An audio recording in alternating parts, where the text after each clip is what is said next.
bonjour à toutes, bonjour à tous. Notre fond qui nous fait un faux bond, il faut le dire du côté de la réalisation.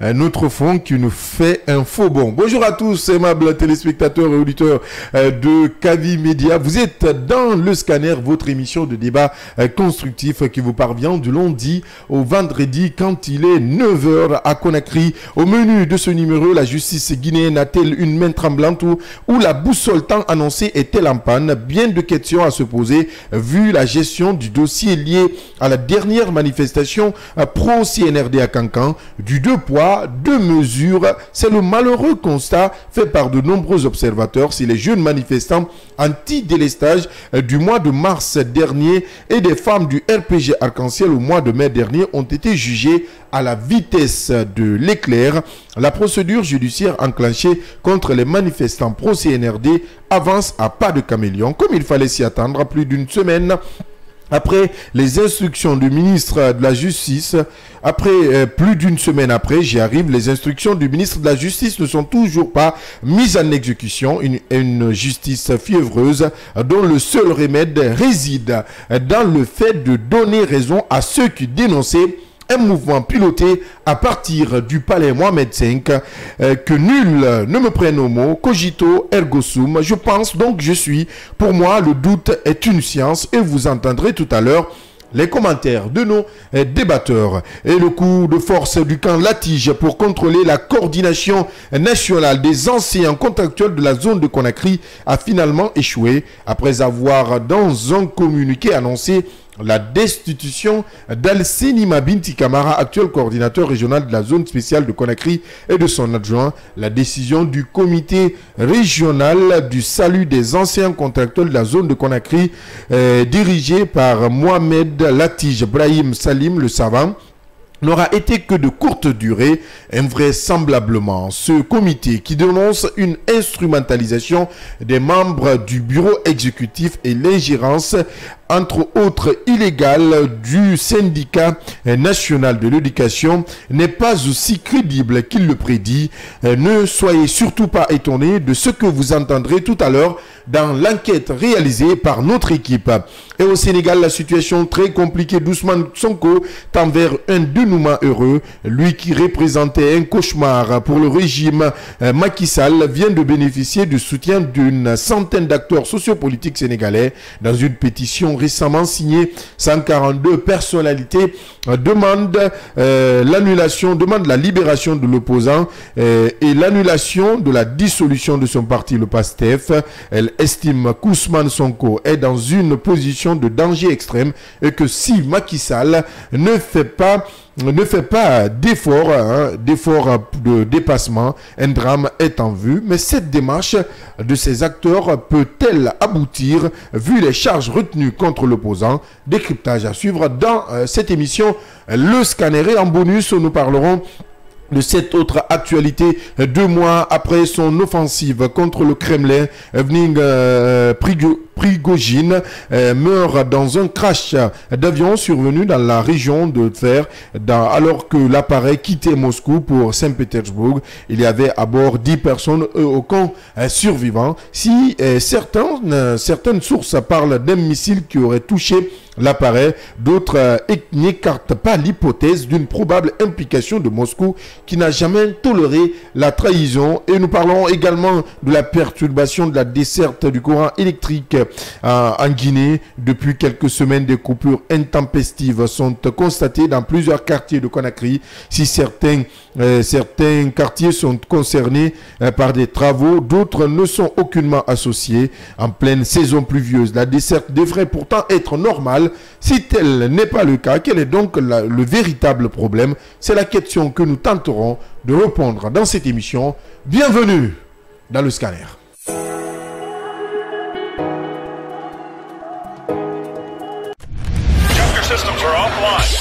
Le scanner, l'espace d'échange et de propositions qui...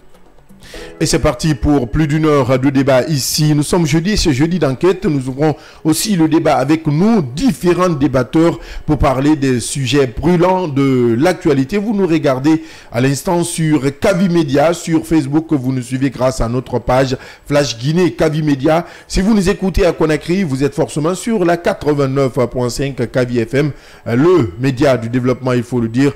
Yaya Diallo, je commence aujourd'hui par ma gauche. Yaya Diallo, bonjour, l'enquêteur en chef. Aujourd'hui, c'est jeudi en plus. Oui, bonjour Abdallah et bonjour au peuple de Guinée. Ça va? Oui, ça va. Par la Je sais que la journée d'hier a été longue pour toi. Avec tous ces dossiers d'enquête, il fallait faire un choix entre quel dossier déballer aujourd'hui. Finalement, tu as finalement abandonné ou mis en sourdine ce dossier lié au barreau de Guinée. Parce que le barreau de Guinée, hier, je recevais un appel tard dans la nuit, je vais taire le nom de la personne qui me disait attention, nous allons organiser une conférence de presse aujourd'hui dans l'après-midi.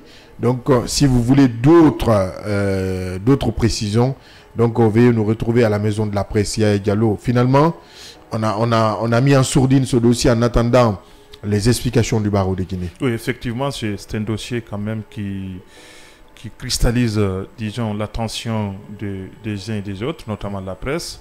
Et comme vous l'avez dit, on l'a mis en sourdine, puisque déjà il y a une conférence de presse. On ira voir ce qui va se dire à l'occasion de cette conférence de presse.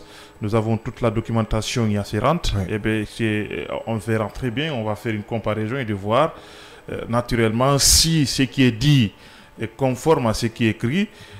Eh bien, naturellement, là aussi, on viendra exposer, disons, ces faits-là au niveau du scanner. Ouais. Donc, sur cette question-là, je pense que nous, rien ne nous détournera sur notre chemin.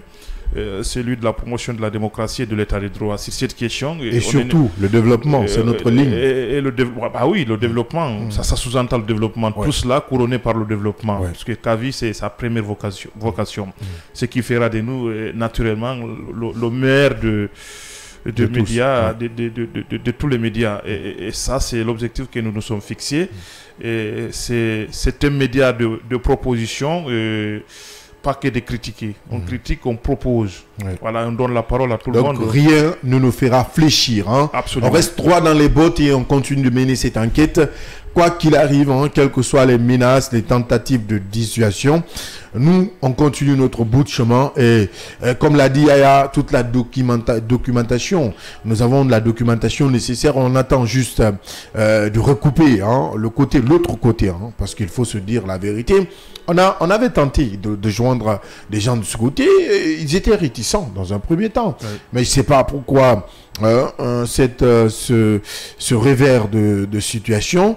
Mais en attendant cette conférence de presse, il faut aussi le signaler que nous n'allons pas fléchir. Nous allons rester sur notre position tant que nous avons la documentation et nous serons prêts à répondre partout où besoin se fera. Oui, il y a une sorte d'intimidation qu'on veut proférer à l'endroit de certains qui se sont appropriés de ces dossiers-là, parce qu'on a creusé, on s'en rend compte que c'est un véritable affairisme. Ça sent très mauvais de ce côté, honnêtement. Ça ne sent pas bon. La justice guinéenne, ça ne sent pas bon de ce côté. C'est absolument indescriptible ce qui se passe là. Et c'est ce qui fait qu'aujourd'hui, cet appareil judiciaire est complètement pourri, puisque si des magistrats... Puisque quand on parle de la justice, c'est les premiers, disons, c'est les premiers pionniers de l'indépendance de la justice. C'est eux qui doivent donner toute la justice, disons, redonner l'âme à la justice. Et tout le dynamisme, j'en viens, à l'appareil judiciaire. Si ces gens-là sont corrompus, et je pense que bonjour les dégâts, et c'est très mal parti pour notre appareil judiciaire. Bien, Akila Ali Badara, bonjour. Bonjour, je sens que vous êtes ragaillardi dans ce dossier. Oui, hein, il le faut, hein, c'est important. Ça ne vous ébranle d'ailleurs pas, c'est ce qui est normal, surtout que quand vous avez toute une sorte de documentation. Et en tout cas, moi je ne suis pas épaté de cette république, parce que je l'ai toujours dit, que nous vivons avec des magistrats véreux et corrompus. Et depuis autant d'Alpha jusqu'à maintenant, rien n'a changé, ça n'a pas filtré. D'ailleurs, ça continue de capoter et la République se retrouve dans une autre situation dramatique, désolante, mais malheureusement, les autorités de ce pays ont préféré l'enfer que le paradis. Il faut le dénoncer, hein, même si les mots sont déjà très lourds, il faut le dénoncer. Nous sommes dans le scanner, on ouvre le débat par ce sujet bonus, Yaya Diallo. On parle du délestage du courant électrique à Conakry, un malheureux constat. Oui, c'était un malheureux constat. On avait cru comprendre que ça ne concernait que notre jeune hier. Je vais parler de ce qu'hier, toute la semaine presque. Oui, toute la semaine. La généralité, je vais parler de la généralité. On avait cru comprendre que c'était notre zone d'où nous émettons ici à Imbayan. On avait cru comprendre que c'était cette zone seulement qui était concernée, tout au moins la commune de Matoto. Nous avons parcouru presque toute la commune de Matoto. Nous sommes revenus ici Ratoma. On s'était rendu compte que c'était un cas général. Et c'est partout à Kaloum. C'est assez demandé en pleine période hivernale et qu'on se retrouve dans ces délestages-là. Et je me pose la question, et quand sera la situation si nous serons dans... ce qu'on appelle la période d'étiage, au mois de mars. Dans la période d'étiage, et moi je suis de ceux qui pensent que malheureusement, autant d'Alpha, et puisque c'est un héritage, quoi qu'on en dise, c'est un héritage du régime d'Alpha, il en a fait sa priorité avec tout ce qu'on a pu constater là-dedans, même si il y avait beaucoup de cadres quand même qui ont participé au sabotage de ce projet-là. Il faut le rappeler, l'OVIE en a fait une priorité. Il a investi là-dedans beaucoup d'argent.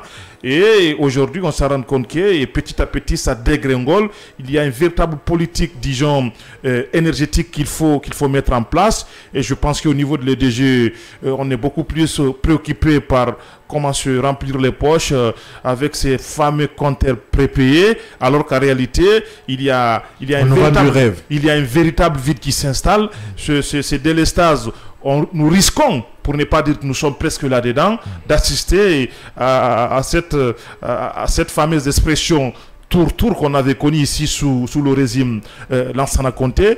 Et là, je pense que ça serait assez dramatique pour la gente si on n'arrive pas quand même à gérer ce qu'on a déjà trouvé en place. Si on ne peut pas l'améliorer, la logique voudrait qu'on s'en occupe pour ne pas qu'on assiste à tout ce dont on est en train d'assister aujourd'hui, c'est-à-dire les coupures intempestives. Sans aucune communication. Sans aucune communication là-dessus.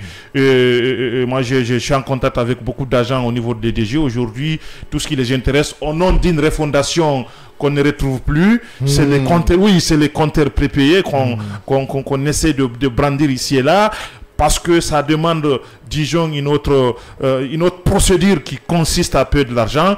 Et je pense que le directeur, c'est un certain camarade. Je pense que c'est ce qui intéresse les gens. Et là, je pense que si le colonel nous prend garde, ça risque de véritablement capoter. Hein. Électricité de Guinée ou ennemi de Guinée? Électricité de Guinée qui fait aussi bon son travail, même si d'un côté on sent un peu de défaillance et surtout d'irrégularité. On ne peut pas tout peindre en noir. J'ai l'impression que de voir un Yaya parler de compteur prépayé qui a peur que cela soit installé dans sa maison. Mais oui, il va éviter les attaques là. Non mais sérieux, parce que quand j'entends Yaya parler de l'EDG, je me demande à quel bout de chemin il faut aussi s'attarder. Moi je m'acquitte de mon devoir et toi tu ne connais même pas là où se trouve le siège de l'EDG. Donc je ne réponds pas à ce bal perdu. D'accord, il n'y a pas de souci, c'est toi qui le dis. Donc aujourd'hui avec ces délestages, peut-être qu'ils sont en train de travailler.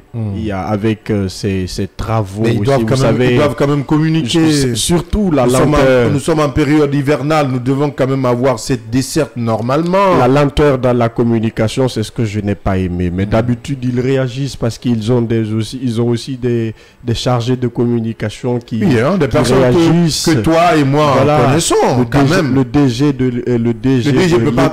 il ne dort pas. À chaque fois, il répond à des appels de téléphone par-ci, par-là. Donc aujourd'hui, avec ces coupures intempestives, je crois qu'il y a un problème. Et n'oubliez pas la saison pluvieuse. des fois les dégâts se posent. Et quand il pleut, vous avez vu les enfants qui ont perdu leur vie dans cette saison hivernale. Oui. Il a fallu qu'on accepte, que tout le peuple accepte que les choses aussi marchent ainsi. Donc il faut des fois couper le courant pour sauvegarder la vie des gens. Donc avec ces coupures, je crois, on ne peut pas tout peindre en noir, même si de côté, il y a beaucoup de choses qu'on doit régler à l'EDG, surtout ces agents qui marchent de porte en porte pour récupérer de l'argent et tout, etc. Je crois que l'EDG va prendre sa responsabilité face à cette pratique, mais aussi essayer de voir, parce que quand c'est de l'électricité, je crois que c'est le bébé d'Alpha Condé qu'on est en train d'abattre à petit feu. Oui. Et c'est ce qui n'est pas normal. Ils sont venus, c'est des refondateurs, ils sont juste venus là pour réformer.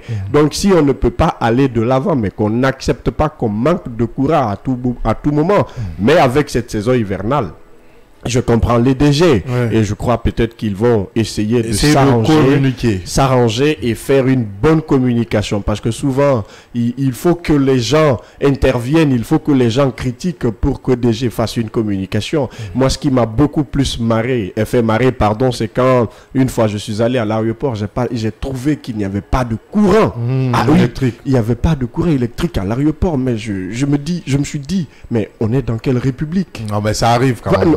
Dans les pays les plus développés. Ça arrive, mais s'il y a une communication, dans les pays développés, le courant peut partir. Il peut faire un communiqué, juste 15 minutes après, le courant est là. Bien. Mais nous, dans notre aéroport, il a fallu 1 heure pour que le courant revienne. Donc, l'EDG va essayer de revoir cette façon. Tu souffles le chaud et le froid. Voilà, l'EDG doit revoir cette façon de communiquer. Ça va aider la population, mais aussi ça y va dans leur propre intérêt. Bien, c'est déjà compris et j'espère que de ce côté, nos amis de la communication ne vont pas se sentir menacés. C'est juste une alerte que nous donnons parce que de ce côté, on a tellement d'amis. Il y a un camarade qui est chargé de la communication, on a Kaba, des consoeurs et des confrères, journalistes qui se sont quand même convertis en communicants, qui doivent quand même se bouger de ce côté pour que les populations soient informées au même moment. On quitte Conakry et on se retrouve en Russie, à Kida, à Libadara. On parlait hier, on suivait cette actualité brûlante qui n'a pas surpris beaucoup d'observateurs. C'est ce crash d'avion où on nous parle même de la mort du grand. Cet avion cogné par l'adversaire, il faut le dire, parce que moi je ne suis pas étonné. Est-ce qu'on peut l'affirmer aussitôt? Non, moi je l'affirme. Je me rappelle d'un discours de Poutine qui dit que tous les ennemis de la Russie seront neutralisés.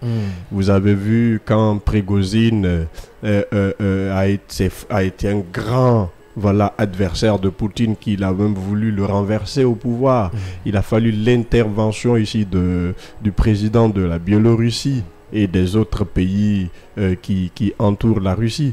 Et aujourd'hui, quand on me parle de la mort de Prigozhin, mais je ne suis pas étonné. Hier, je l'ai dit, mais Poutine a tué Prigozhin.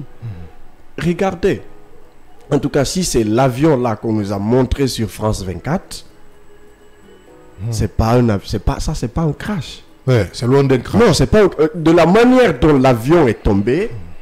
Suivez de près la caméra jusqu'au sol, vous comprendrez que l'avion a été cogné. Même si pour l'instant, le Prigozhin n'a pas été identifié. Exactement. Mais je crois il y a Wagner qui a confirmé sa mort. Donc ça veut dire que Prigozhin, jusque-là, on va parler de son décès. Mais l'avion, de la manière dont l'avion est tombé, moi je le dis encore, je ne suis pas expert en la matière, mais cet avion a été cogné. C'est pourquoi on parle de crash. Mais Poutine, vous le connaissez, la Russie est un État communiste. Et la Russie ne pardonne pas la trahison. Exactement. Poutine l'a aussi rappelé. Il pardonne tout sauf la trahison. Exactement. Donc, quand on prend tout cela, on va dire paix à l'âme de Prigozhin, mais il a affronté quelqu'un qu'il ne devait pas affronter, parce que Poutine ne se laisse pas faire.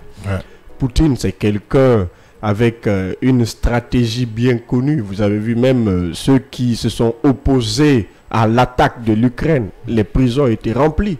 Il a fallu même qu'il libère certains prisonniers pour aller combattre l'armée ukrainienne pour sa mise en place. Donc aujourd'hui, vu tous ces problèmes, Prigozhin est rentré après négociation, mais vous savez, Biélorussie, Chypre et les autres pays, c'est des gens qui sont des bénis oui de Poutine.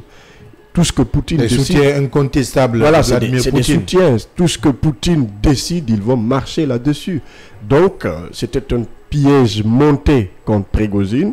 Prigozhin est descendu dans ce piège. Finalement, il a été atteint. En tout cas, jusqu'à preuve du contraire, je vous le dis, que l'avion dont on parle, comme si c'était un crash, pas un crash. L'avion là a été cogné. Bien. Si vous suivez France 24, vous comprendrez avec moi que l'avion a été cogné. Oui, nous avons suivi les images chez nos confrères quand même de France 24. Oui, et Yaya Diallo, est-ce qu'aujourd'hui on peut dire que cela peut freiner l'évolution de Wagner en Afrique notamment?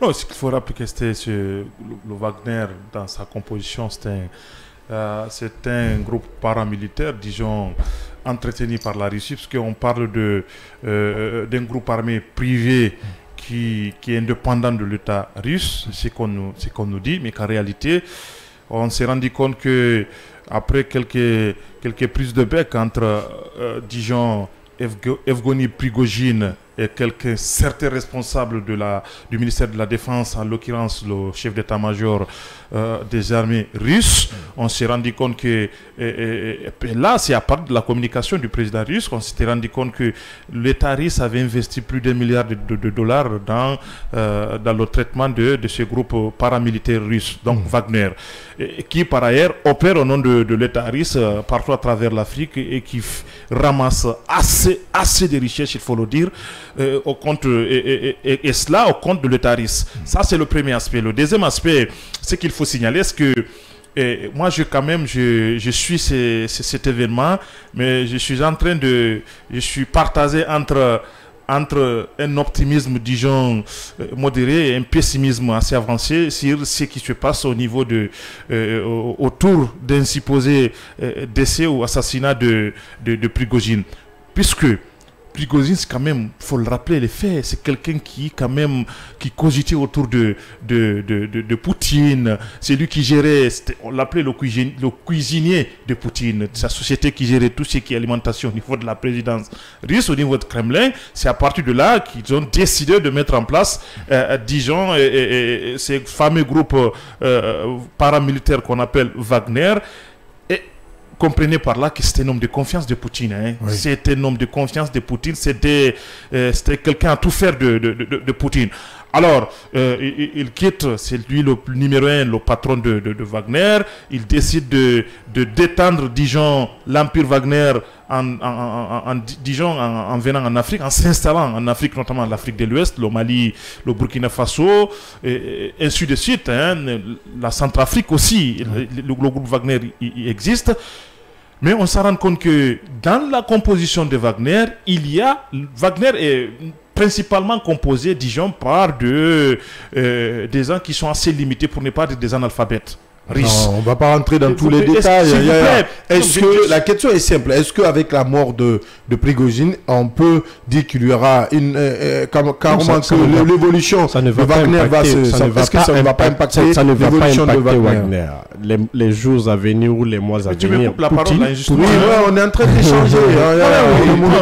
Je suis en train de vous échanger de Wagner. Oui, on comprend un peu la. C'est des éléments constitutifs d'une analyse. Oui, moi je suis d'accord avec toi. On parle de Wagner, il y a des auditeurs qui nous écoutent qui ne savent même pas c'est quoi Wagner. Non, mais Wagner, tout le monde connaît que c'est tu as déjà expliqué que c'est un groupe armé, mais qu'il soit lettré ou pas, on parle de leur évolution après la mort de Prigozhin. C'est ce qu'on veut. Est-ce que avec la mort, l'évolution, ça va freiner l'évolution de Wagner en Afrique notamment, parce que c'est la grosse question. Tu parlais tout à l'heure du Mali, du Burkina Faso. C'est des pays qui ont quand même signé des alliances avec Wagner aujourd'hui. Est-ce qu'avec la mort de Prigozhin, ces pays vont se retirer? Écoutez, il y a 2 mois de cela, jour pour jour, que Prigozhin est en, disons, il est en disgrâce avec Kremlin. Cela n'en a pas, disons, fait bouger d'Eniota cet accord ou, disons, déséquilibrer un peu cet accord. Et c'est pour vous dire que, puisque à un certain niveau, il y avait cette guerre de communication entre l'Occident et la Russie, comme quoi, puisque à un certain niveau, je suivais la porte-parole de Kremlin qui nous disait que Wagner était un groupe militaire privé qui n'avait aucune acquittance avec l'État russe. Et donc, on s'en rend compte qu'après qu'il y ait ces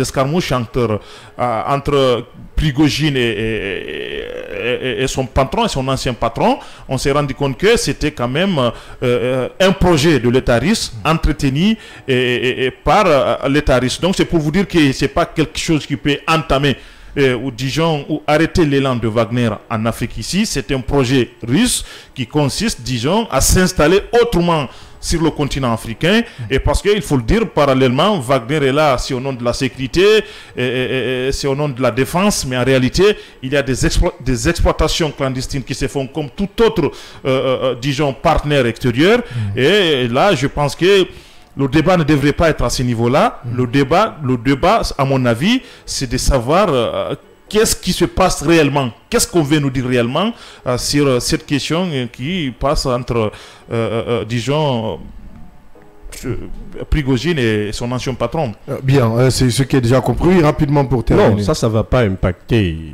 la collaboration russo-africaine, mais il faut quand même aller au-delà de ces analyses, parce que celui qui maîtrisait ce groupe Wagner n'était rien d'autre que Prigojine. Et Prigojine avait son adjoint. Et cet adjoint, je crois, a été tellement bien préparé par Poutine qu'on attendait déjà la mort de Prigojine pour qu'il le remplace. Parce que Poutine, on ne le trahit qu'une seule fois, pas deux fois. Il réagit quand l'occasion se présente. C'est pourquoi aujourd'hui on parle de la mort de Prigojine. En tout cas, le groupe Wagner en Afrique, le groupe Wagner a été créé pour les Africains. Bien. Si c'est une armée privée, c'est parce que... Voilà. Précision importante, nous parlons tout à l'heure du délestage.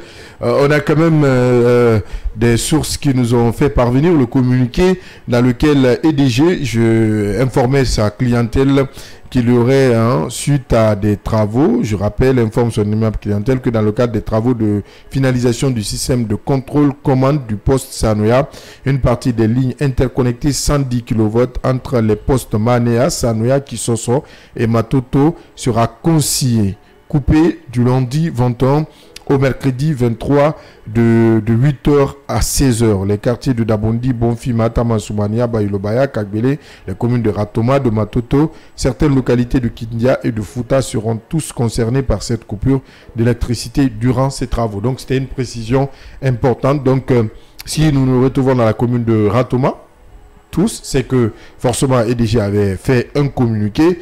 Et comme hier c'était mercredi, on va voir si aujourd'hui, la desserte, comment sera la desserte et pourquoi pas? Parce qu'il ne faudrait pas aussi jeter de l'anathème sur des institutions. Si déjà l'institution a déjà communiqué, il est important aussi de rappeler, c'est ça aussi notre métier. On fait juste une petite pause et derrière, on ouvre le débat en parlant de cet autre sujet concernant la justice du côté de Cancan, une justice qui a la main tremblante.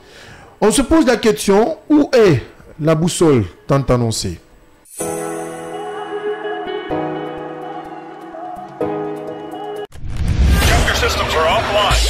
Le scanner, l'espace d'échange et de propositions qui promeut la réflexion pour le développement. C'est l'interactivité au service du développement. Retrouvez la 89.5 des 9h pour de longues minutes de débat avec Abdallah Kamara et son équipe. Avec le scanner, sans les coups de tonnerre, mais avec persévérance, l'actualité se plie au débat interactif. Le scanner sur Kavi Media.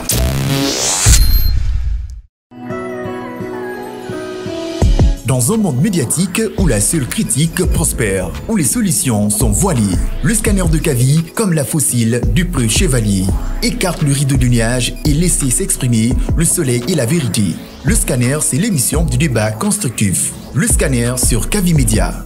Délestage du mois de mars dernier, des femmes du RPG Arc-en-Ciel au mois de mai dernier ont été jugées à la vitesse de l'éclair. La procédure judiciaire enclenchée contre les manifestants pro-CNRD avance à pas de caméléon. Une justice fiévreuse dont le seul remède réside dans le fait de donner raison à ceux qui dénonçaient un mouvement piloté à partir du palais Mohamed V. Tout à l'heure, vous suivrez le décryptage de nos différents chroniqueurs Yaya Diallo. On reçoit d'abord notre confrère Mfali Guilavogui. Mfali Guilavogui, bonjour. Oui, bonjour Abdallah, bonjour à l'ensemble des chroniqueurs, bonjour à la régie, aux auditeurs et aux téléspectateurs. Et toutes mes félicitations. Merci de nous retrouver dans ce débat du jeudi. Un débat qui va être houleux, puisqu'on parle de cette problématique à Kankan, où la justice a quand même la main tremblante, Yaya Diallo. Oui, très heureux d'accueillir notre grand frère ici dans ce studio, même s'il a acquis un retard. Je pense que cela, après l'émission, on va essayer de régler ça entre nous. Voilà. Allez. Non, je me suis mis à la tâche depuis. Oui, depuis allez, hier, on parle de cette situation à Kankan, Yaya. On ne va pas polémiquer, oui. C'est une polémique. Oui, allez. Oui, ça ne surprend personne, puisque aujourd'hui, nul n'ignore aujourd'hui les intentions très affichées du CNRD. Et bon, cette fameuse boussole dont on parle, pour moi, elle n'a jamais existé. C'était une farce. C'était des slogans assez fumeux qu'on avait voulu jeter ici, puisque le Guinéen aime le nouveau. On avait confondu ici, à un certain niveau, c'est qu'il en avait marre du régime d'Alpha, parce que la souffrance quand même était là, elle était généralisée. Et disons, une adhésion populaire à un coup d'État, au coup d'État, disons, du 5 septembre. Donc, ce qui fait qu'aujourd'hui, les gens pensent que tout est acquis et tout est permis. Donc, vous voyez très bien que ce qui se passe à Kankan, c'est pas, à mon avis, quelque chose d'anodin ou ça ne relève pas du hasard. C'est quelque chose qui est très bien préparé, très peaufiné par certains à partir de Conakry ici. Le dépôt des mesures, pour moi, ça n'a jamais changé. Nous sommes dans ce cas-là. Aujourd'hui, tous ceux qui partagent les mêmes avis que le CNRD, aujourd'hui, ils sont exemptés de tout, quelle que soit la forfaiture que ces gens-là auraient commise. Ils sont exemptés, disons, de toute poursuite judiciaire, protégés et disons, bien traités.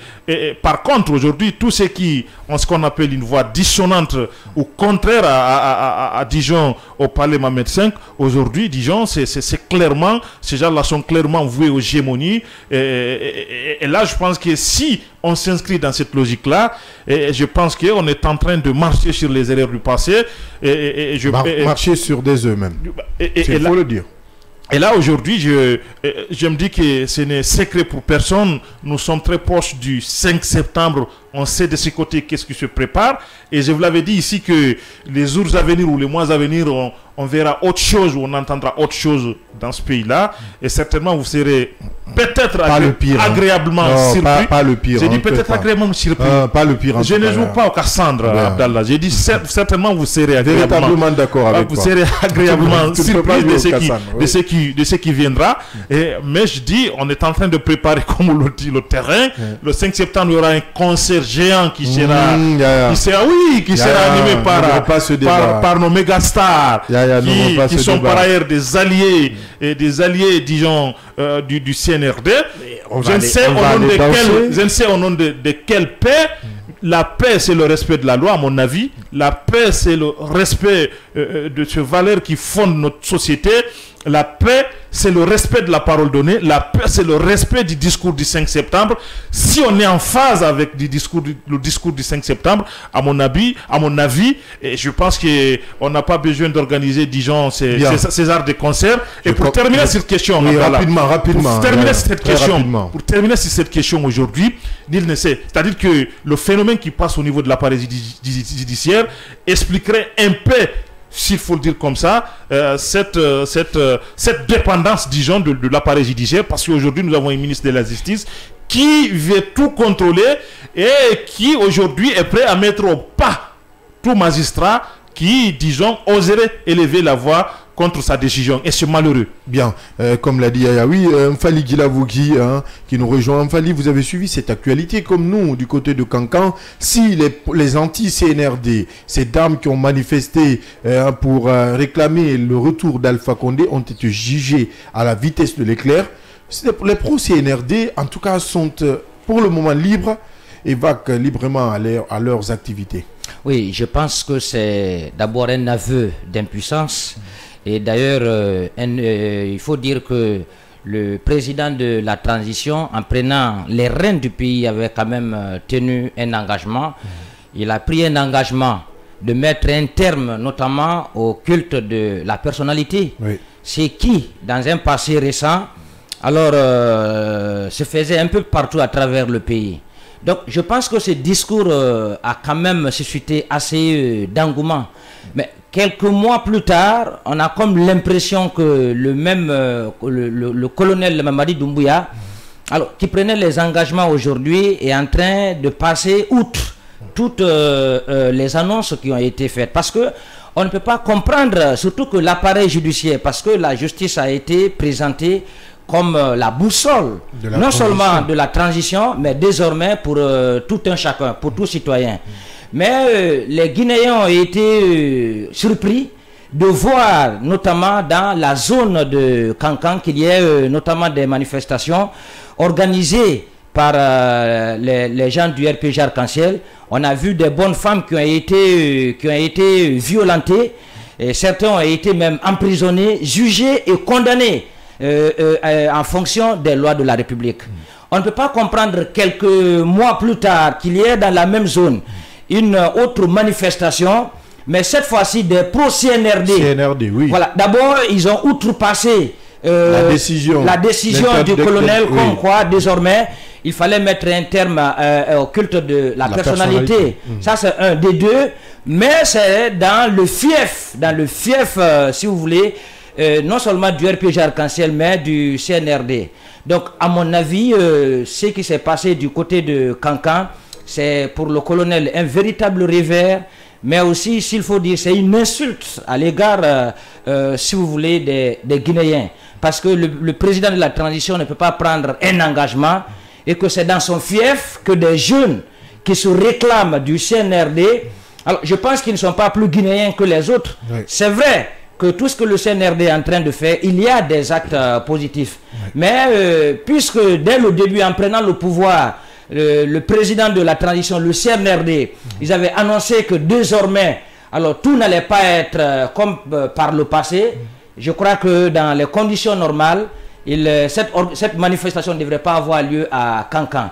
Maintenant que ça a eu lieu, je pense qu'il y a eu du 2 poids 2 mesures. Forcément. Voilà, il y a eu du 2 poids 2 mesures parce qu'on ne peut pas comprendre qu'il y ait notamment des autorités qui s'associent non seulement à cette manifestation, parce qu'il y a le maire qui faisait partie, et pendant l'interpellation de certains manifestants, le maire il avait disparu. Oui. Et curieusement, même au niveau de la justice, on n'a pas trop compris la démarche. Il y avait une certaine lenteur.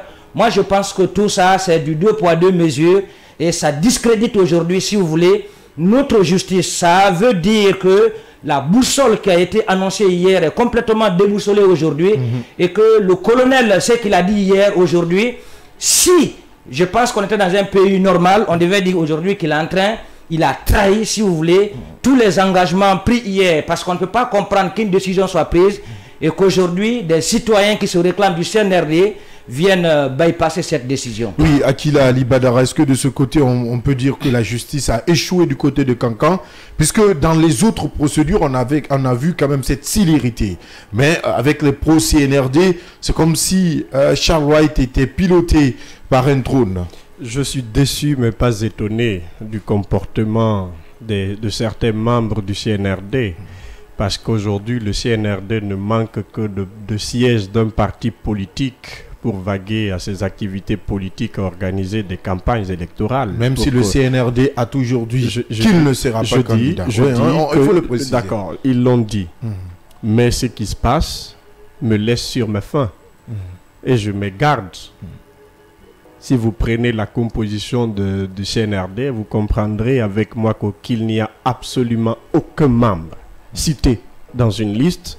Là, il y a Anguille sous roche. Et quelque chose se trame. On est tous en République de Guinée, on va voir. Que faire pour éviter alors que cette justice ne retombe dans ses habitudes La justice est déjà dans ses habitudes. Depuis 1958 à date, nous avons la même justice. Non. Elle est inchangeable. Il y a quand même des prouesses. Elle est des prouesses qui ont été réalisées. Il y a eu des changements. On ne peut pas tout peindre en noir. Pas de prouesses. Elle est inchangeable, intraitable. C'est une femme qui est en train de courir au volet de l'air. Quand vous prenez la boussole de Mamadi Doumbouya, la boussole aujourd'hui qui s'est trempé, boursouflé, alambiqué, une boussole qui est trempée, détruite par les hommes d'aujourd'hui, je ne suis pas dessus. Bien. Oui, moi, je ne suis pas dessus. Que faire alors? Que faire pour éviter de se retrouver dans les anciennes habitudes, puisqu'on a vu quand même cette justice, après Alpha Condé, on a vu ce mea culpa de ces magistrats qui se livraient même par médias interposés à des attaques, des audios qui sont sortis de nulle part, ce qui a quand même affaissé la justice guinéenne. Aujourd'hui, avec cette situation à Kanka, est-ce qu'on peut dire que la justice est en train de retomber dans ses vieilles habitudes? Oui, ce sont les mêmes erreurs d'hier qui, s'il faut dire, les anciens démons qui sont de retour pendant cette période de transition. Et c'est là où les gens sont beaucoup surpris, parce que il faut quand même reconnaître qu'on a vu le passage de certains magistrats qui ont quand même fait, si vous voulez, des révélations inacceptables dans les conditions normales. Ces magistrats ne devraient plus exercer. Mais on avait demandé au colonel que non, il pouvait changer. Mais aujourd'hui, je pense qu'on ne va pas mettre tout le monde dans un même panier de crabes. C'est vrai qu'il y a certainement des magistrats, si vous voulez, qui sont bons, qui prennent quand même des dossiers à bras le corps pour trancher, parce qu'on a quand même vu, notamment dans certains dossiers, des magistrats qui ont osé dire la vérité. Moi, je pense que tout n'est pas mauvais, mais il faudrait qu'il y ait cette prise de conscience au niveau de la magistrature. Je crois que la justice doit être indépendante. Oui. Et d'où d'ailleurs la démocratie. Il faut qu'il y ait la séparation des pouvoirs. L'exécutif ne doit pas inféoder, si vous voulez, les autres pouvoirs, c'est-à-dire le législatif et puis le judiciaire aujourd'hui. Et nous avons à la tête de ce département, c'est vrai, un homme qui est Charles Wright, qui hier s'est révélé notamment par son courage. Il a été porté à la tête du département de la justice. On ne va pas dire que tous les actes qu'il a posés sont des actes qui sont mauvais, non. Parce qu'il a quand même, sur certains dossiers, oui. Quand vous prenez le dossier du 28 septembre, après 13 ans, c'est à son temps que ce dossier a quand même été jugé. Et il a mis le pied à l'étrier. On a obtenu, si vous voulez, un tribunal donc qui a été meublé et qui aujourd'hui qui est en train de juger le dossier. Sur ce plan, je crois qu'il y a un travail qui est en train d'être fait. Mais il faut qu'il y ait quand même séparation de pouvoir entre l'exécutif et l'appareil judiciaire. Je crois que les magistrats doivent avoir le courage donc de dire la vérité, rien que la vérité, parce que à mon avis c'est simplement dire ce qui est dans les textes de loi. Oui. Donc ce n'est pas très très difficile. Aujourd'hui, il faut qu'il y ait cette prise de conscience parce que c'est un monde qui est complètement envahi par certaines pratiques, notamment la corruption et autres. Et au temps d'Alpha Condé, je pense quand même que lui, il avait travaillé d'arrache-pied pour que les magistrats soient très bien payés. À ce niveau, je pense qu'il n'y a pas de problème. Les magistrats sont très bien payés aujourd'hui, mais ils ont du mal encore à se départir, si vous voulez, de certaines pratiques qui existent encore au sein. Sinon, moi je crois que avec l'arrivée du CNRD et les premiers actes qui avaient été posés, ça avait rassuré tout le monde. Mais après un an aujourd'hui, je pense que on ne va pas quand même peindre ou on va pas intenter un procès en sorcellerie contre la justice, oui, mais il y a encore beaucoup de choses qui restent à faire au niveau de l'appareil judiciaire pour que le justiciable se sente vraiment rassuré d'être très proche de la justice. Donc du chemin à faire de ce côté, oui, Yaya, pour terminer. Oui, pour terminer, il fallait bien rappeler sur cet aspect, c'est quand même la corporation la plus, pour ne pas dire la mieux rémunérée dans notre pays, les magistrats. C'est cette question-là. Et tout cela, c'est pour les amener à être indépendants, à avoir le courage serré de dire le droit, rien que le droit. On s'en rend compte que puisque c'est des gens qui sont, disons, qui sont habitués à la corruption, et c'est cette question, ils n'arrivent toujours pas à se départir, disons, de ces vieilles habitudes, et ils continuent, disons, à agir de la sorte. Vous vous rappelez très bien que le jour où le colonel avait convoqué, disons, presque toutes les couches sociales du pays au niveau du Palais Mohamed V et au niveau du Palais de Peuple. On avait vu le mea culpa. On avait vu ces déclarations que ces magistrats tenaient. C'est parce que on n'était pas indépendant, mais c'est parce qu'on exerçait un certain nombre de pressions sur nous. On n'était pas indépendant parce qu'il y avait l'émission de l'exécutif dans le judiciaire. Aujourd'hui, qu'est-ce qui a changé en réalité? Qu'est-ce qui a changé en réalité? Sur le dossier du 28 septembre, moi, je suis pas... c'est une chance pour le ministre. Disons que cela puisse commencer maintenant. Des efforts, pas une chance. On ne peut pas confier ça à la chance. On ne peut pas dire que c'est de la chance. Non, il a quand même travaillé.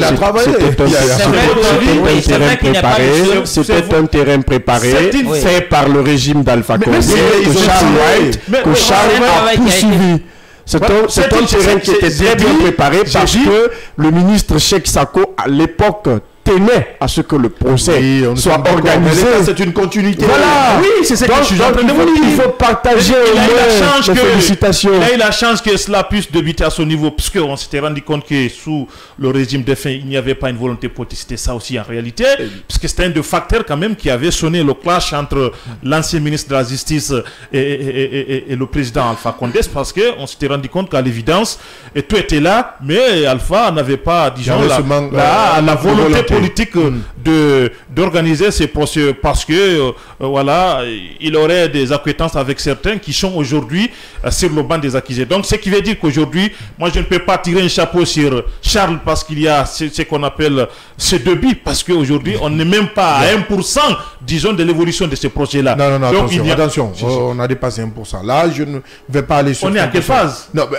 on est dans la première phase et bientôt. C'est la phase préliminaire là. Mais il y a 3 phases. Donc si tu dois faire un pourcentage, il faut diviser ce pourcentage par 3 phases. Vous êtes dans la première phase. Si on doit faire un pourcentage... La première phase, on est à quel niveau sur la première phase? On est à la phase de la comparution des victimes là, des parties civiles. On a fini déjà la comparution des accusés. Attention. Qui vous a dit que demain on peut mais s'il vous plaît. Non, on est en train de parler de comparatif que tu viens de faire à 1%. C'est que j'accepte ton opinion, c'est les 1% que je ne veux pas accepter. On verra bien, puisque nous sommes dans ce studio. On verra bien l'évolution des choses. Il y a eu de l'évolution de ce côté.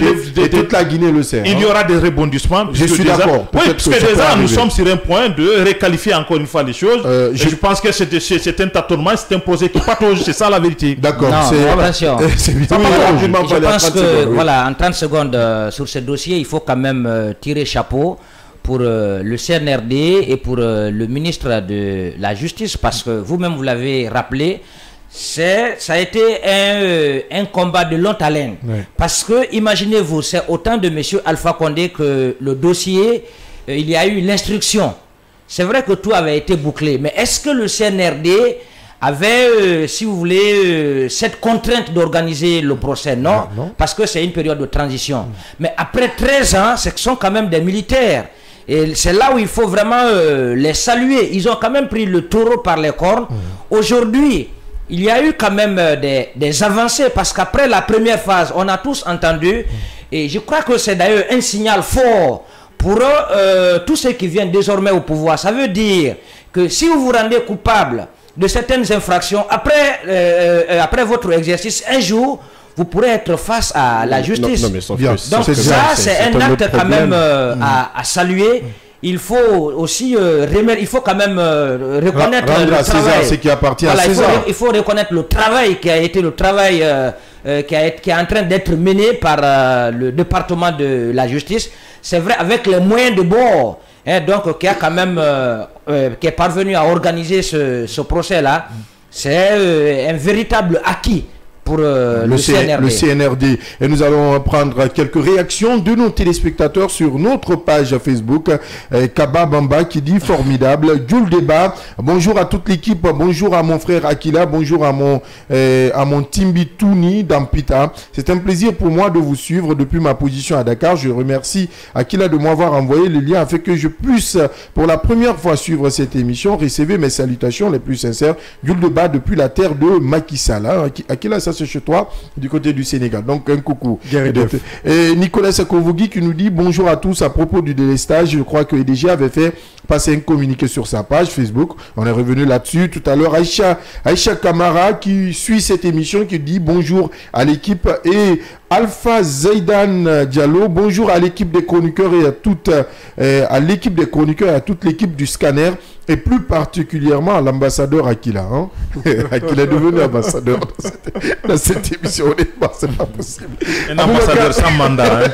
Aboubakar Mabinti Kamara, bonjour. Ce monsieur n'est pas informé de ce qui se passe dans ce pays. Je ne sais pas, il veut faire allusion à qui? Peut-être ça, c'est juste une boutade.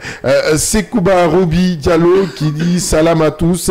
Ben Youssouf Keita qui dit très belle émission. Merci à vous, téléspectateurs, vous, auditeurs qui nous suivez dans cette émission Le Scanner. Une petite pause. Derrière, on ouvre cette enquête.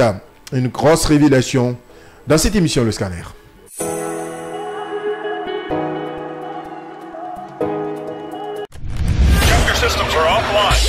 Le Scanner, l'espace d'échange et de propositions qui promet la réflexion pour le développement. C'est l'interactivité au service du développement. Retrouvez la 89.5 des 9h pour de longues minutes de débat avec Abdallah Kamara et son équipe.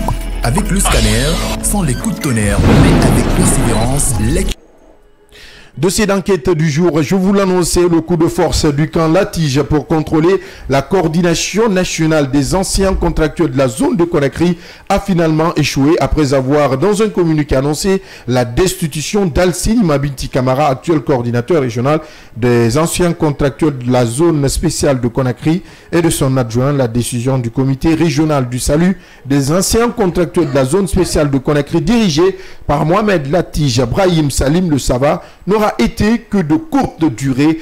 Tout à l'heure, les précisions de Yaya Diallo. Yaya Diallo, vous avez suivi de très près ce dossier. On en parlait même cette semaine. Finalement, le coup d'État a échoué.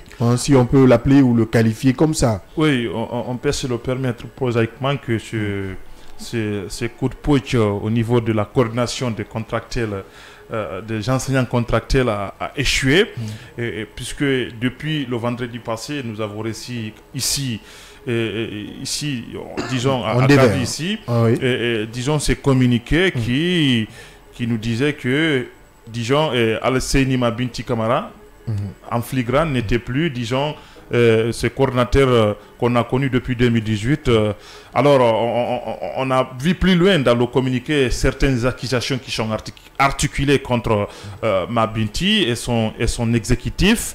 On nous parlait, disons, de la corruption, on parlait de l'irresponsabilité, on parlait de manque de communication, on parlait même d'insouciance, disons, de la coordination des contractuels quant au sort de ces contractuels qui ont passé plus de 6 ans, 7 ans dans cette situation sans que leur situation ne soit prise au sérieux, disons, par la coordination. Oui. Par la coordination, puisque c'est la coordination qui devait quand même porter cette revendication au niveau de l'État. Alors, le monsieur devrait passer ici, mais entre-temps, à la dernière minute, nous apprendons qu'ils étaient en conclave avec, disons, l'inspection du travail, et donc, ce qui n'a pas été le cas. Alors, il était question de savoir exactement qu'est-ce qui se passait à l'interne. Je suis passé par Abouakar Souma pour qu'on échange sur cette question. Il m'avait fait comprendre qu'il n'était pas, disons, au courant de la naissance d'un collectif ou, disons, d'une coordination de ces comités de salut et qui, pour lui, il n'était pas au courant, et c'est moi qui l'apprenais, voilà, me disait-il. Alors, j'ai changé d'être en contact, j'ai cherché à être en contact avec le véritable concerné, en l'occurrence Al-Seyni Mabinti Kamara, et difficilement hier, puisque, voilà, voyez-vous, s'il y a un coup d'État qui vous guette, et donc vous imaginez un peu, disons, les occupations, la réticence et toute la chaleur qui peut, disons, s'abattre sur vous. Et pas finalement, je l'avais écrit, il avait compris que c'était, voilà, il s'agissait là quelque chose de sérieux, il m'était revenu, et finalement, nous avons échangé longuement sur la question. À la question de savoir d'abord si Dijon. Oui. Que se passe-t-il réellement? Qu'est-ce qui se passait-il réellement au niveau de la coordination? Est-ce vrai qu'il n'est plus le coordinateur, disons, national des contractuels? Il m'avait fait comprendre que, Dijon, c'était un petit groupe de dissidents qui sont, selon lui, manipulés quelque part par qui auraient des acquaintances avec certaines autorités communales. Et je l'avais fait comprendre, j'ai relancé, j'ai reposé la question si lui, il ne connaissait pas la tige. Il m'avait fait comprendre qu'il connaissait très bien la tige. La tige était le représentant, disons, communal de la coordination nationale des enseignants contractuels du côté de Kaloum. C'est lui qui représentait la coordination du côté de Kaloum, mais qui, à un certain niveau, avait disparu, disons, du radar et qui n'était plus présent dans les différentes, disons, activités de la coordination. Alors j'ai dit, alors je lui ai posé la question, on vous accuse de corruption au niveau de la coordination. Est-ce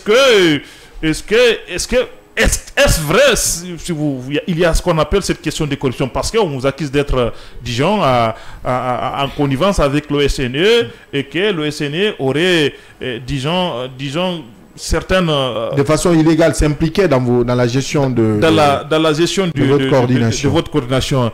Il m'avait fait comprendre que d'ailleurs même il avait sollicité, disons, un débat face à face avec le camp de la tige. Donc dans les prochains jours, le combat où nous allons nous atteler à voir et la tige, le face à face entre le camp de la tige et le camp Alseni Mabinti.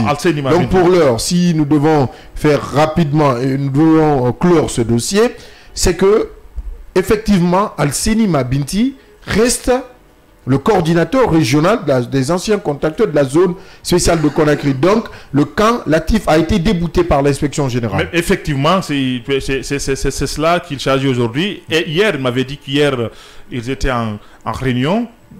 Une réunion qui a duré à peu près plus de 5 heures du temps. Donc, et toutes les coordinations régionales, les préfectorats de la coordination ont réitéré leur soutien à la coordination dirigée par, disons, Alseni Mabinti. Parce que j'ai insisté sur la légitimité. Est-ce que vous bénéficiez du soutien de toutes les coordinations à l'intérieur du pays? Il m'avait fait faire comprendre que hier, séance tenante, ils ont reçu les appels venant de toutes les coordinations préfectorale et régionale. Tu me parles d'un courrier. Et même ce matin, il m'a fait parvenir ici, disons, la déclaration, même si elle est courte, de la coordination de Kankan, qui ne reconnaît que la coordination dirigée par Alseni Mabinti Camara. Donc, sur disons, les relations ou les acquaintances entre la tige et certaines autorités communales, il était clair avec moi que nous pouvons, il nous a dit de vérifier, et c'est ce qu'on va faire, que la tige demeure jusqu'à date le chargé de la communication de la DC de Kaloum. C'est ce qui est très grave. Ouais, ce qui est très grave. Et il m'avait dit qu'il serait, disons, du point de tout ce qui est financier de marche, serait épaulé par ce dernier-là.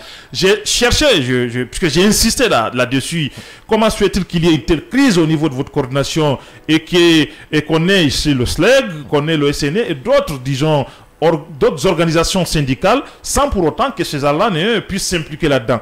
Il m'a dit, bon, à un certain niveau, on était affilié avec certaines organisations syndicales, mais on avait jugé nécessaire de prendre notre indépendance et de voler de nos propres gels. Ce qui n'a pas été quand même perçu, qui n'a pas été bien perçu par certaines organisations syndicales, ce qui fait que beaucoup ont pris leur distance à l'égard de la coordination, puisque pour lui, à un certain niveau, certaines organisations syndicales avaient pris, disons, la coordination des contrats comme étant une vache laitière. C'est devenu ce qu'on appelle un tremplin pour demander un certain nombre de choses, ou, disons, traiter, disons, des deals, dit-il, avec le gouvernement, sans pour autant qu'on ait, disons, un œil ou disons, un égard particulier sur le sort de ces enseignants contractuels. Ouais. Pour finir sur cette question, je l'avais aussi posé la question sur ses relations avec, disons, avec Souma, avec d'autres, parce que je voulais savoir exactement qu'est-ce qui se passe là-dedans. Mais je pense qu'il y a aujourd'hui une véritable zizanie qui s'est installée là. Il y a une méfiance. Donc il y a des tensions. Il y a des tensions à l'intérieur, parce qu'il me dit que même ce fameux collectif-là aujourd'hui est, disons, manipulé. Ça aussi, c'est dire à lui, sont manipulés par certaines organisations syndicales qui, à un certain niveau, ont voulu caresser la coordination dirigée par Mabinti. Mais puisque Mabinti avait voulu, disons, avoir son autonomie à lui, ses revendications à lui avec sa coordination, eh bien, disons, ces organisations syndicales auraient une dent contre lui, et c'est les mêmes qui tirent les ficelles aujourd'hui. Donc, pour tout dire sur ces sujets-là, il m'a fait comprendre qu'il est prêt de prendre la parole, et il m'a amené beaucoup de preuves ici. Oui, avec un face-à-face. Un face-à-face avec, disons, c'est lui qui est à la tête de ce putsch, même s'il faut le dire aussi, pour finir et pour tout dire sur cette question, c'est un putsch qui me semble, disons, qui me semble échoué. Et Mabinti dit être prêt, et les jours à venir, certainement, on l'aura dans ce studio pour beaucoup plus de détails sur ces sujets. Grosse révélation, Akil Ali Badara. Vous savez, moi, les gens là, ils me déçoivent dans leur combat. Vous êtes en quête de quelque chose, vous arrivez à un certain moment où il faut vous battre, être soudé. Voilà, d'abord, il faut vous battre pour gagner la chose, mais par après, vous savez que vous êtes des souffrants, vous voulez que vous soyez une fois intégrés à la fonction publique, mais vous vous comportez, on dirait, des gamins. C'est dommage. Aujourd'hui, est-ce qu'il y avait nécessité de voir ces gens comme ça et se poursuivre comme si c'était une guerre d'ego, parce n'oubliez pas qu'il y a une guerre d'ego. Dans cette situation, il y a d'autres qui pensent qu'il est normal d'aller avec la tige. Il y a aussi d'autres qui pensent qu'il est normal d'aller avec Alseni Mabinti. Mais est-ce que c'était nécessaire de poser ces problèmes-là aujourd'hui? Vous savez, il y a un problème. Quand les autorités veulent vous bouffer, on crée la division. Ils créent de la zizanie. Ils vous divisent en deux. Et si vous êtes divisé, vous vous éparpillez comme ça dans la nature. Et l'autorité qui est là va encore dire une fois, ouais, on a eu raison sur ces personnes. Et ça, vous savez, le Guinéen est fragile quand il s'agit de l'argent. Mais il perd tout le contrôle. Il accepte de suivre l'autorité. Donc ils veulent manipuler cette coordination pour ne pas que cette dernière puisse parvenir à ses fins. Exactement. Vous avez vu le cas du SLEG à l'époque. Il y a eu une grande division. Évidemment, c'est le même problème qui s'est posé au SLEG et dans d'autres organisations syndicales. Oui. Et c'est ce qui continue aujourd'hui. Ils ont vu que l'autre, peut-être, je peux le dire ainsi, est quelqu'un qui est incorruptible, qui est là pour défendre l'intérêt des enseignants contractuels. Mais il faut passer par quelqu'un d'autre qui ne peut pas se retenir face à un petit 100 000 francs pour que les autres le suivent. Et aujourd'hui, c'est ça le problème. Mais on n'avait pas besoin de ça. Ils n'ont qu'à se battre pour leur intégration à la fonction publique. Mais de tels combats, je ne trouve pas normal. Et c'est d'ailleurs pas nécessaire pour eux de le faire. C'est honteux quand il s'agit de leur corporation, surtout des enseignants. Oui, Fali Guilavogui, le même scénario dans presque toutes les organisations syndicales. Aujourd'hui, si les anciens contractuels étaient soudés, unis, aujourd'hui, il y a une division totale de ce côté et même un push qui a échoué.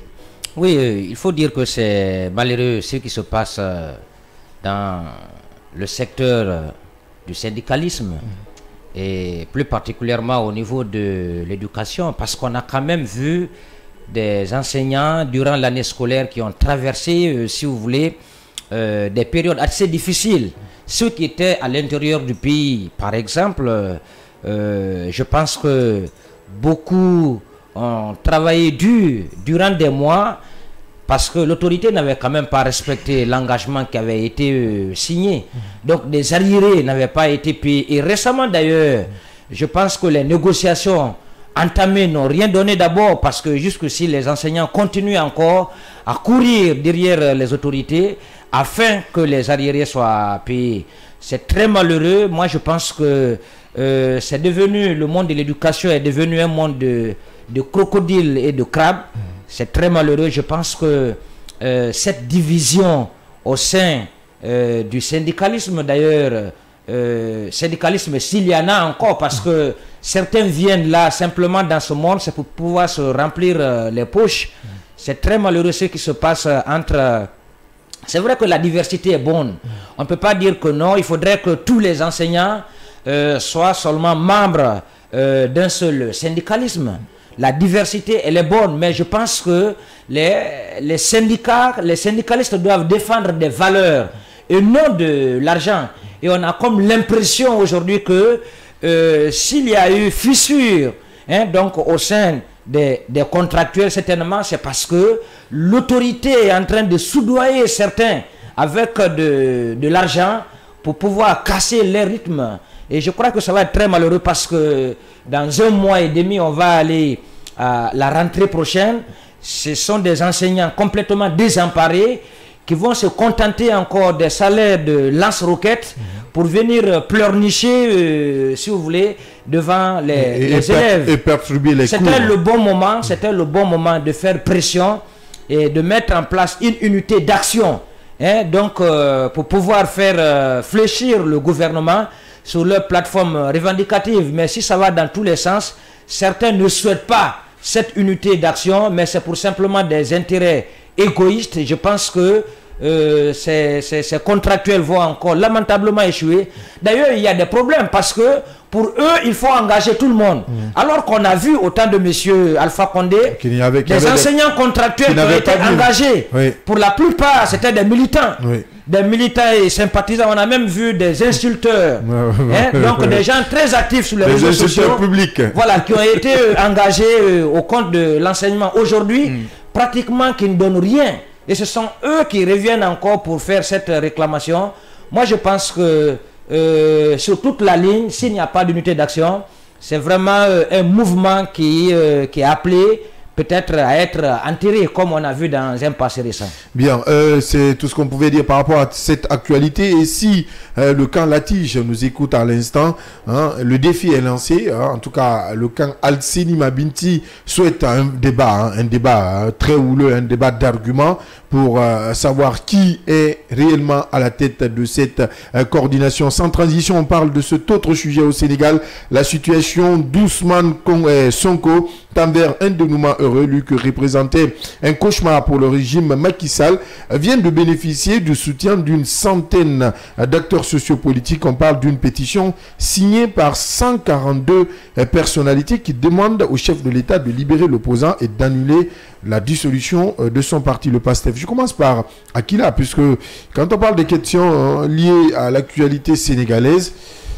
honnêtement, il ne se retient pas. Oui, Akila, on a suivi cette actualité qui, aujourd'hui, donne un espoir à Sonko et à ses partisans. Sonko a toujours eu de l'espoir. C'est Macky Sall qui est en train de se grommeler avec les mots et qui, d'ailleurs, n'arrive pas à se ressaisir, parce que vous n'êtes pas sans savoir que pour la toute première fois, on avait parlé de son évacuation.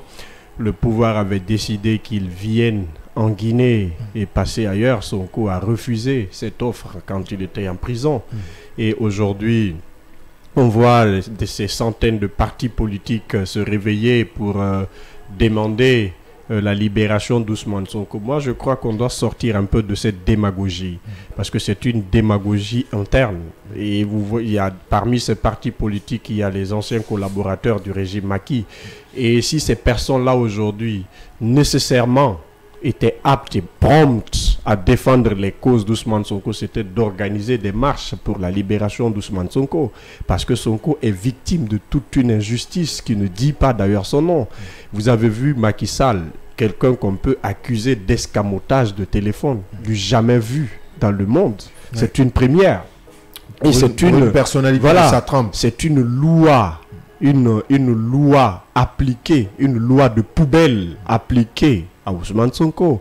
Et aujourd'hui, cette personne est en train de croupir en prison. Moi, je dis que c'est l'Afrique qui fait la honte de la démocratie, parce que si vous prenez Ousmane Sonko, qui d'ailleurs dans toute sa carrière administrative jusque-là n'a pas eu besoin des caisses de l'État pour travailler, même quand il était maire, vous avez vu comment Ousmane Sonko a fait les rues de Dakar. Il a rebaptisé certaines rues. Il les a offert, il a offert ses noms gratuitement aux colons de chez nous. Mais ça, déjà, c'est suffisant. Sonko est victime d'une injustice. Macky Sall vu aujourd'hui la politique d'Ousmane Sonko, vu cette popularité qu'Ousmane Sonko a, il n'y avait qu'un seul moyen, c'était de l'abattre politiquement, le faire taire, le clouer à pilori pour ne plus qu'il parle au nom du peuple sénégalais. Bien. Et d'ailleurs, ce qui m'a le plus fait mal, c'est quand on parle de corruption à la jeunesse. Vous avez vu des charges. Un peu ces charges enfantines du régime Macky. Aujourd'hui, le droit, pas que la Guinée, mais le droit, il est sabré aujourd'hui dans toute l'Afrique, surtout dans ces pays en général. Macky Sall doit redescendre sur terre. Bien. Macky Sall était connu comme un espoir au Sénégal, mais malheureusement, c'est pas de construire les maisons ou bien de nous mettre des infrastructures. Il devient comme un frein à la démocratie. De non, mais aujourd'hui, Macky Sall a pris la relève. Il est devenu le Alpha Condé, pour ne pas dire le Bokassa du Sénégal. Attention. Oui. Akilaouim Fali Gilabogui. Est-ce qu'on peut dire que la démocratie est en train de prendre un coup dans l'aile du côté du Sénégal? Sénégal, quand même, qui était présenté à un moment comme un exemple de démocratie en Afrique. Oui, dans un passé récent, je crois que le Sénégal était un véritable modèle de démocratie. Mais aujourd'hui, avec tout ce que nous voyons, je pense que il y a assez de violations des droits de l'homme. Vous avez des hommes politiques qui sont très nombreux, qui sont en détention. Vous avez des leaders d'opinion et même des journalistes aujourd'hui qu'on essaye vraiment de faire taire. Déjà, il y a 3 journalistes qui sont, qui sont en détention. Moi, je pense que jamais le Sénégal n'a connu aussi un régime autoritaire. Tout ce qui se passe du côté du Sénégal, je crois qu'on a comme l'impression que Macky Sall, puisqu'il aujourd'hui, il n'a pas été permis de briguer un 3e mandat, parce qu'il y a eu quand même assez de manifestations, il y a eu des morts d'hommes.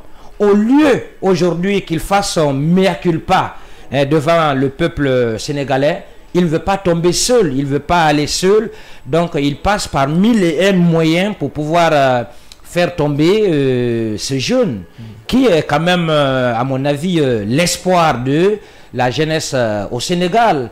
Parce qu'étant grand mobilisateur, mais aussi il porte, si vous voulez, un projet qui est applaudi non seulement par la jeunesse, mais par une frange importante de la société sénégalaise. Donc il faut passer par 1001 moyens et ne pas le permettre. Donc c'est ce qui se passe aujourd'hui. Je crois que la justice a été, si vous voulez, utilisée. La justice sénégalaise qui était appréciée hier, aujourd'hui, présentée, si vous voulez, comme une justice qui est aux ordres, une justice corrompue, parce que les infractions notamment qui ont été présentées ne tiennent pas la route de la vie de certains acteurs sociopolitiques. Il y a une gendarme qui est venue filmer sans l'autorisation de Macky Sall. Alors il a demandé d'Ousmane Sonko, pardon, donc il a demandé de lui retirer le téléphone. Comment est-ce que les juges peuvent s'associer à une mascarade judiciaire?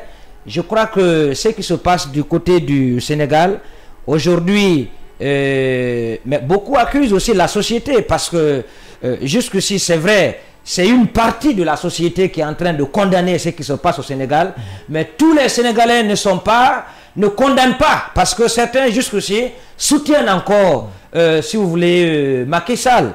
C'est qui, à mon avis, lui donne encore la force. Et aujourd'hui, je crois que le Sénégal n'est plus aujourd'hui un modèle du point de vue respect des droits de l'homme, non plus encore un modèle de démocratie. Il faut quand même accepter, avec cette pétition signée par 142 personnalités, voyons ce que ça va donner, parce que pour la plupart, ce sont des universitaires, des anciens ministres qui sont au Sénégal, d'autres sont sur le continent, et qui aujourd'hui demandent à la justice quand même de choisir, donc de rentrer dans l'histoire par la grande porte. Oui. Et ils demandent également à Macky Sall, en tout cas, de demander à son ministre de la Justice de libérer simplement, parce que la fourchette de charge qui a été présentée à l'opinion ne tient pas la route, et c'est la justice qui est en train d'être utilisée la justice sénégalaise aujourd'hui s'est ridiculisée. Je crois que aujourd'hui le pouvoir sénégalais n'a plus d'autre moyen que de faire ce qu'il est en train de faire, c'est-à-dire se cramponner et faire taire certains opposants et mettre des journalistes en détention, même si ce n'est pas seulement le bilan de Macky Sall. De l'autre côté, c'est vrai qu'il y a des projets qui ont été ouverts, mais du point de vue droit de l'homme aujourd'hui, je pense que jamais le Sénégal n'a connu, si vous voulez, de véritable recul au temps de Macky Sall. Oui, Yaya Diallo, aujourd'hui on peut estimer que la justice sénégalaise est au service de Macky Sall ou au service de l'exécutif même. Moi, je ne saurais le dire. Est-ce qu'on peut estimer? Oui, c'est votre avis. Je le répète comme tellement. C'est pas étonnant. Il va s'opposer. Allez, c'est pas étonnant. Non, mais je ne suis pas étonné, honnêtement. Parlant de Macky Sall, si c'est Yaya, je ne suis pas étonné. Allez, Yaya, je respecte ton opinion. Allez-y. Je suis un panafricaniste. Je suis un républicain. Ôtez vos lunettes alors. Voilà, donc moi je pense que c'est une logique. Nous connaissons tous le poids de Sonko et nous connaissons très bien le projet que Sonko porte aujourd'hui et nous connaissons très bien son attitude politique au Sénégal. Et nul ne sait encore, disons, les intentions, disons, de l'exécutif, disons, de vouloir, disons, dissoudre le parti de Ousmane Sonko. Cette question, moi, je ne suis pas d'accord. Je pense que c'est une véritable injustice qu'on a infligée disons, au leader du PASTEF. On pouvait quand même lui laisser de jouir de ses droits politiques et civiques du côté du Sénégal. Maintenant, s'agissant de son comportement politique, puisque j'ai entendu à cette chose, j'ai entendu les gens diriger là que c'est quelqu'un qui mobilise. Oui, tout politique mobilise. Et jusqu'à date, il reste demeure au visa des élections qui sont passées au Sénégal, la troisième force politique. Donc, sur cette question, je pense que ça relève de la chimère. C'est assez chimérique de sa part ou de ceux qui pensent qu'aujourd'hui, c'est quelqu'un qui, disons, constitue une alternative, disons, crédible du côté du Sénégal. Depuis 2017-2018, il a été conseillé à Sonko de mettre la balle à terre et de suivre, disons, son destin politique sans pour autant de se mêler, disons, à des choses qui pourraient lui porter préjudice. Aujourd'hui, il avait cru comprendre, parce que j'ai toujours rappelé ici, et c'est ce qui se passe même dans notre pays ici, les gens confondent, disons, la foule au peuple. Et quand on a en face de nous, j'ai eu la sagesse de t'écouter, suis-moi très bien. On va l'écouter. Voilà. Donc, tu as raconté tout ce que tu as dit. Non, je suis tellement d'accord que je pense que la foule, c'est de la folie. Et on a connu quelqu'un ici qui, à tout bout de champ, harangue la foule et il pensait que c'est ce qui pouvait l'amener, disons, au pouvoir. C'est vrai qu'il y a une partie... Sonko mérite d'être en prison. Il y a une partie, évidemment. Quelqu'un qui appelle, disons, à l'armée de prendre le pouvoir, un panafricaniste. C'est pas un panafricaniste qui demande aux manifestants de s'armer. Et on a vu ici, au Sénégal, de manifestants armés. Je n'invente absolument rien. Dans quel discours? Et un panafricaniste, Sonko n'a jamais appelé la population de s'armer contre panafricaniste aujourd'hui qui appelle à l'insurrection au Sénégal. Moi, je suis pas de ceux qui pensent que il faut, puisque Macky Sall voulait un troisième mandat. Ça, c'est une culture sénégalaise. C'est pas une marque. C'est pas une marque. Cette pétition ne va mener à nulle part. C'est une pétition qui n'aura pas d'aboutissement. C'est une peine perdue. Écoutez, c'est des manœuvres. On sait très bien que c'est des manœuvres qui sont, disons, occasionnées par le PASTEF déchu ou, disons, de fin PASTEF. C'est des cadres qui sont là et qui organisent là pour essayer. Ces cadres-là, ils sont pour rien. C'est une pression, disons, sur le régime de Macky. Et moi, je voyais un de messages, disons, de Sonko, qui disait s'en remettre à la volonté de Dieu parce qu'il s'est rendu compte qu'il a maudit à la maison. Aujourd'hui, il s'est pris à son propre piège, ce qui fait qu'aujourd'hui, il n'a que ses yeux, à mon avis, pour pleurer parce que panafricaniste, ça suppose aussi le respect de valeurs, disons, fondamentales. Ce qui n'est pas le cas.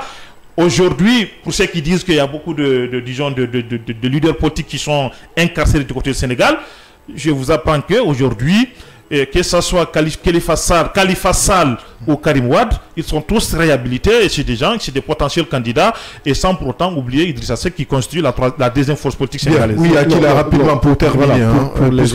Pour les auditeurs, il faut qu'on accepte un peu d'arrêter de faire des acrobaties. Quand vous prenez le Sénégal aujourd'hui, qui est le poumon, entre guillemets, de la démocratie, et que vous regardez en face un homme qui est Macky Sall, légitimement élu par le peuple, quand vous prenez son passé, tout le peuple sénégalais avait applaudi Macky parce qu'il a interpellé le président Wade. Il a demandé à ce que le fils Wade vienne s'expliquer sur sa gestion. Quand ça n'a pas été accepté, Macky Sall a démissionné. Et il est tombé dans l'ascension de tout le peuple sénégalais. Ils l'ont accompagné pour briguer la magistrature suprême. Aujourd'hui, on parle d'Ousmane Sonko. La gestion d'Ousmane Sonko, les gens l'ont vu. Ousmane Sonko, aujourd'hui, représente la deuxième force politique du Sénégal. Sur quelle base? Je finis. Sur la chimère? Est-ce que l'illusion, ça? Au visant de l'élection présidentielle, troisième. On ne peut pas laisser passer ça. On ne peut pas laisser ça. Souffrez de m'écouter.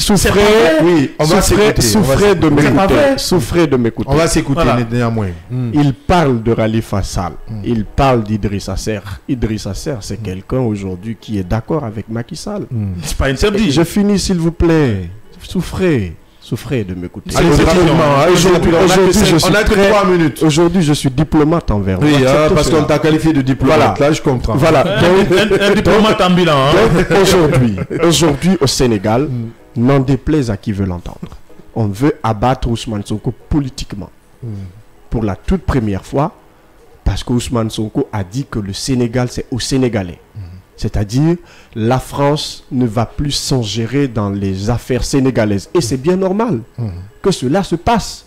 Quand il a été élu maire d'une commune, il a rebaptisé la ville.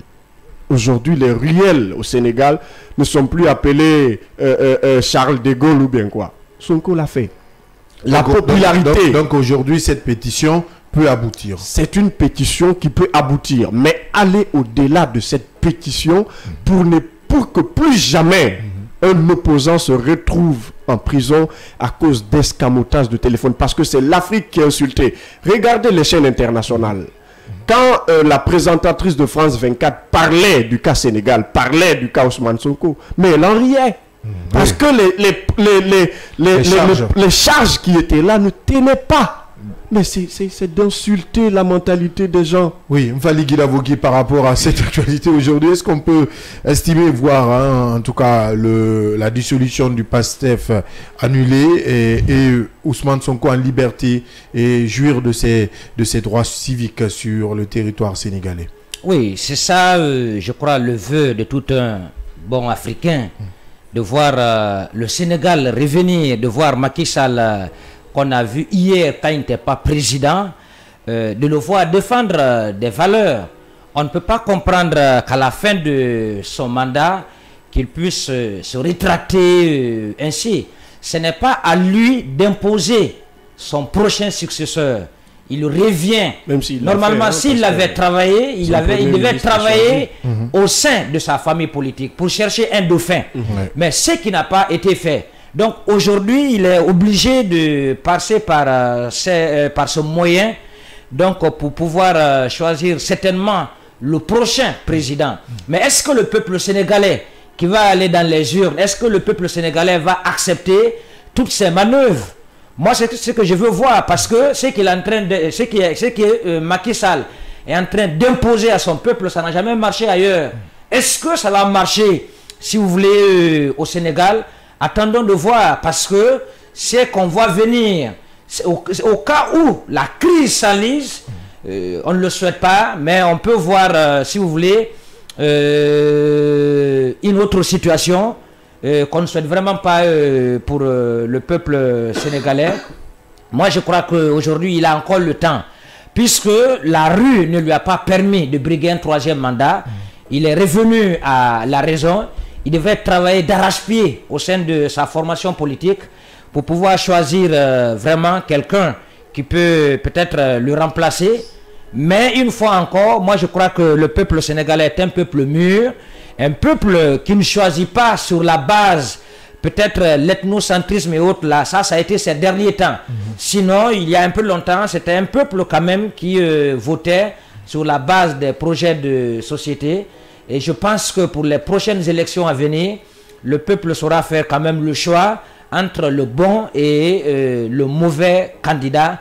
En tout cas, Ousmane Sonko est présenté comme le principal favori pour les prochaines élections. Et Macky Sall ne veut pas le permettre. Il a cherché à l'éliminer en utilisant notamment la justice. Et aujourd'hui, je crois que c'est l'avenir du Sénégal qui est compromis à jamais, parce que à travers le monde entier, aujourd'hui, des voix s'élèvent pour demander à Macky Sall de faire beaucoup attention et de choisir, si vous voulez, l'histoire de la grande porte, hein, donc en choisissant notamment de ne pas mettre en péril l'unité, la paix, la démocratie dans son pays, et de laisser le Sénégal vraiment évoluer sur le bon chemin de la démocratie, et de ne pas mettre cette démocratie en péril avant de partir. Donc un message fort à l'endroit du président sénégalais Macky Sall. Espérons que Ousmane Sonko puisse recouvrer d'abord sa santé et retrouver sa liberté. C'est très important pour l'histoire démocratique du Sénégal. Merci Mfali Guilavou, DGA du groupe Évasion. Guilé, merci d'être passé dans cette émission. Merci, je pense que c'est un sentiment partagé. Merci à vous également. Je pense que j'ai passé de très bons moments. Merci. Dans un média de luxe. Hein, donc il faut le dire, oui. Et chapeau pour le patron de ce média. Et je pense qu'il a investi des milliards pour le développement, parce que les médias, au-delà de la démocratie, participent également au développement, non seulement économique, politique, social de la nation. Donc je pense que c'est vous aussi, vous qui êtes là, vous êtes en train de faire un travail noble, un travail apprécié.